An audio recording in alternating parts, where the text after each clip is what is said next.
आपल्या विविध मागण्यांसाठी दिल्ली सीमेवर शेतकरी आंदोलन करत आहेत। मात्र केंद्र सरकार हे आंदोलन मोडीत काढण्याचा प्रयत्न करत असल्याचा आरोप इंडिया आघाडीने केलाय। या विरोधात आज इंडिया आघाडीतील घटक पक्षांनी आंदोलन केलं। शेतकऱ्यांवर हल्ला करणाऱ्या सरकारला हद्दपार करावं असं आवाहन बाजीराव मालुसरे यांनी केलं।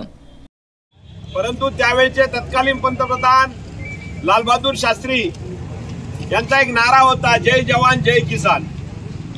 आज त्या जवान यांची काय परिस्थिती आहे आणि किसानांचीही काय परिस्थिती आहे या देशामध्ये ते आपण पाहतोय।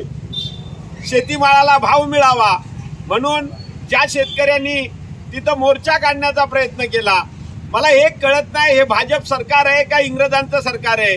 जालियनबागचा हत्याकांड जसा झाला त्याप्रमाणे तुम्ही जर इथल्या आमच्या शेतकरी बांधवांच्या वरती जर गोळीबार करणार असाल तर तुमचा निषेध नव्हे, तुम्हाला या देशातून हद्दपार करण्याची वेळ आलेली आहे असं आमदार सर्वांचं आज म्हणणं आहे।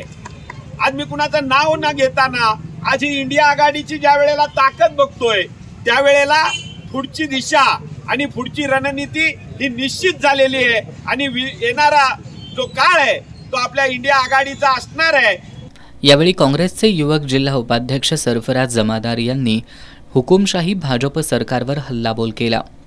जे दिल्लीमध्ये हुकुमशाही सरकार, तानाशाही सरकार भाजप जे आमच्या शेतकरी बांधवावर अत्याचार करत आहे, शेतकरी बांधव हा देशासाठी लढत आहे, आपला शेतीमाल पिकून त्याला दर मिळावा म्हणून तिची धडपड आहे, परंतु त्याला पायदळी तोडून त्याची दिशाहीन करून त्यांना नेस्तनाबूद करण्याचं हा सरकार काम करत आहे। आणि उद्योगपती जे अदानी अंबानी अनेक त्यांचे मोदी सरकारचे मित्र आहेत त्यांना पुढे ढकलून त्यांच्या धंद्यामध्ये पार्टनरशिप ठेवून खाजगीकरण करून प्रत्येक धंद्यामध्ये हा सरकारची पार्टनरशिप आहे, त्यामुळे यांनी खाजगीकरण करत चाललेले आहेत।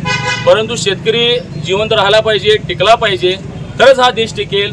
आणि शेतकरी पिकवतो, पिकल्यामुळे ते फसल उगत्या, धान्य तयार होते, आपण सर्वजण त्याचा उपभोग घेतो। जर पिकलंच नाही तर खाणार काय आणि खाल्लं नाही तर जगणार काय। त्यामुळे शेतकरी जगला पाहिजे, देश जगला पाहिजे आणि या देशाच्या हितासाठी आपण त्या मोदी सरकारचा विरोध करूया।